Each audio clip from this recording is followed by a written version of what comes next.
guys, we're going to the Kente cloth factory now. So I'm just going to show you guys how they make Kente cloth.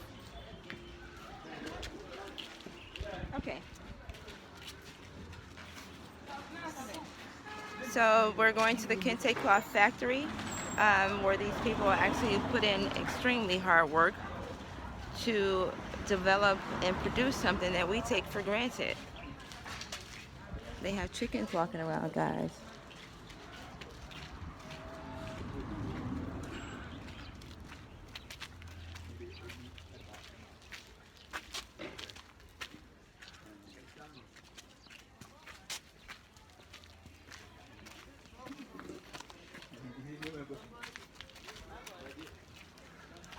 I'm glad I brought my gym shoes and not sandals. So yeah, if you're coming to Africa, do not look cute with no sandals, no heels. You need to bring gym shoes. Yeah. Because look at the terrain. So yeah, I wanted you to see what the weaving center is.